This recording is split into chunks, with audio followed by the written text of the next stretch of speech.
What's going on, everybody, and welcome back to Comic Breakdown. In this video, we are jumping into Captain Marvel Dark Tempest, issue number 2. And when it comes to this brand new story of Captain Marvel, most recently we saw her investigating some kind of black hole-like anomaly in deep space. Carol had raced back home so she could do some kind of speaking engagement at a center for at-risk teens, as these kids push against Carol's go-get-'em optimism. Before she could even talk some sense into these kids, a portal opens up, and it sucks Carol inside. Along with her, we see Zin, Zane, Zaka, Kaiza, and Blake. But she has no idea that the man behind this is NITRO, empowered by infinite bombs, whose radioactive influence led to the death of Carol's mentor, Marvel. He is behind this attack, but he is not doing this alone, because there is a mysterious new player on the field by the name of Nada. Now, make sure you guys have subscribed to the channel, make sure that you like this video, and with that being said, let's dive into this breakdown. Alright gang, so as we hop into this issue today, we are picking up in New York City. We have Jessica Drew, Spider-Woman. And at the moment, she is calling anybody for help. The Fantastic Four, the Avengers, even the X-Men. But right now, all she is getting is voicemails. Apparently, all of our heroes are too busy. And after Captain Marvel had been sucked into a black hole, she doesn't know where to turn. And so she turns to the local police. Definitely an odd direction to go with this. But as soon as she mentions that there are some kids involved, the police are more than ready to give a lending hand. But while Jessica does this, we pick up with Captain Marvel on this mysterious new world. As everybody falls, she tries to catch as many people as possible, getting all of these kids down to safety. We are seeing that these kids haven't changed their tune in the slightest bit. They just got sucked through a black hole and they're still being so pretentious, so edgy. When she tells them to stay put, they want to go on this whole "you're not my boss" kick, and then talking about they're hungry. It's obvious that they have an issue with authority. But as they begin to explore this new little world that they find themselves in, where the robot had crash landed, there appears to be a woman in the ground. A woman holding a baby that is alive. And as Zin, she continues to go off how she's not going to sit here and babysit this thing. Captain Marvel says that you have complained that the boomers have killed the planet and left you nothing. Right now, you are on a healthy planet, that you hated technology, and here there is none. And yet you find yourself still whining, still complaining, that if you care for this alien baby and each other, then even if you die tomorrow, today will be a good day lived. As Carol takes up to the sky looking to see if there are any threats that might be close, we pick up at Nada's lair. We have NITRO, who is more powered than he has ever been before, being empowered by the Nada Force. This is making NITRO essentially godlike in his power. And the truth is, Nada doesn't even really care about Captain Marvel, while NITRO sees Captain Marvel as hoarding power. Regardless, both of them want the same thing.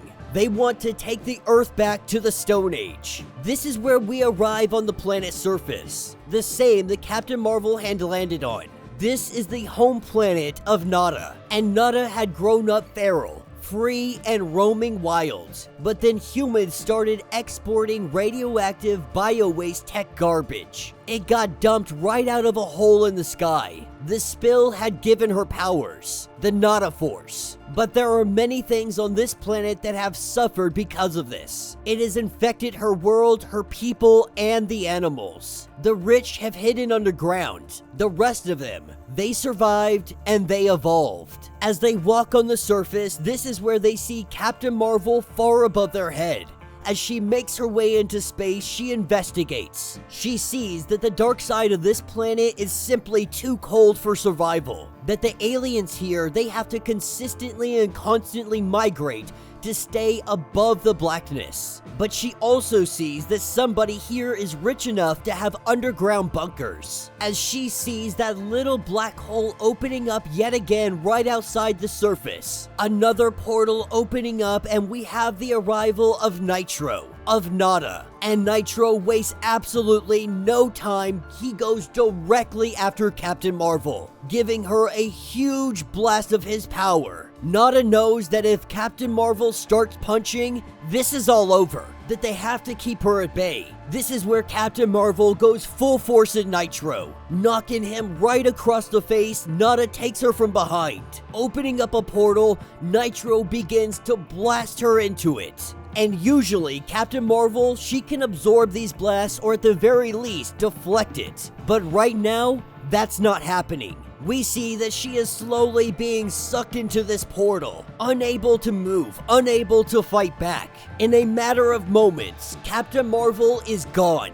This is what takes us down to the surface. Nitro and Nada arriving on site and all the kids standing before her. Nada saying that she is native to this land and they are all the aliens. Nada believing that these kids, they need a little makeover. What she is offering them is power, and this is going to lead to the Feral 5. And that will be the end of this issue. So let me know what you guys think down in the comments. Now, when it came to issue 1, I may have been a little bit harsh on these kids. I spoke about how it just felt very agenda adjacent. It was really along the lines of, you don't think how we think, and so you're wrong. You don't believe in the things that we believe, so you're wrong. Even going as far as calling Jessica Drew a breeder simply because she had a baby. It's all just so very edgy. But then I have to remind myself that these are kids. Very comparable to the, 15 to 20-year-olds that are existing today.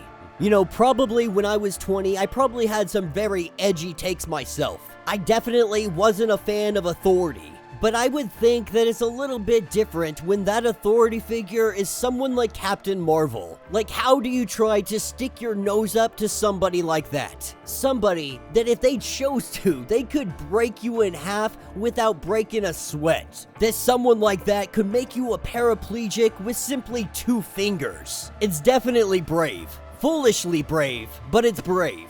But I do find that the kids are rather annoying. I think there are much better ways that you could have written this story. I think there are better story arcs that you could have done. Now, we are only 2 issues in, so I'm still giving it the benefit of the doubt, but this is definitely no Kelly Thompson. I really want this series to be good, and I really hope that something can come out of this. And I understand that there is a message to be said here. Captain Marvel out here helping the at-risk teens, helping those that, have lost their way. It's a noble decision to do. It's a noble path to try and tackle. But so far, this comic is coming off more just silly and edgy than anything else. I mean, heck, even Jessica Drew Spider-Woman, she calls everybody, supposedly. She calls the Fantastic Four, the X-Men, the Avengers, and nobody answers, and so Spider-Woman goes to the police. How are the police gonna help her with this situation in any way, shape, or form?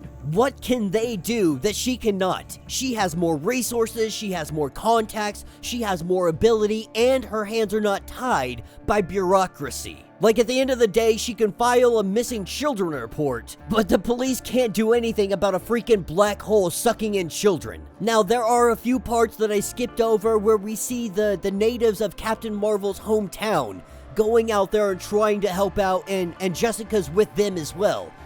But it just continues on, just the ridiculous nature that these regular, average, everyday people are out here doing things when there is a huge, giant superhero community that are much more equipped and much more able to deal with this situation. Regardless if you can't get a hold of any of those people that she tried to call, there are tons and tons and tons and tons and tons and tons and tons and tons and tons and tons of other heroes. But instead, after trying 3 phone calls, she goes to the cops and then goes to some regular old dudes from a bar. Like I said, it seems like a very strange direction to go, a very odd direction to take this comic. I'm still holding out. I'm giving it the benefit of the doubt. We're going to keep going. We're going to see where this lands. But this is not the great follow-up to Kelly Thompson that I was expecting it to be. Maybe my expectations were too high and that's on me. but I'm hoping that this gets better. Let me know your thoughts, let me know your theories, if you would like to get completely caught up on everything that is going on with this issue. Do me a favor, check out the link in my description as well as the top of this video. It will get you completely caught up on everything going on with Captain Marvel. If you would like to support the channel, you can always do so by joining the channel membership. Much like Patreon, having multiple different tiers, from $1 to $50, from loyalty badges to comics every single month. Not only are you helping out the channel tremendously, but you are getting tons of perks in the process. If you are unable to do this, do me a favor, subscribe to the channel, like this video, hit that notification bell, and with that being said, until the next breakdown.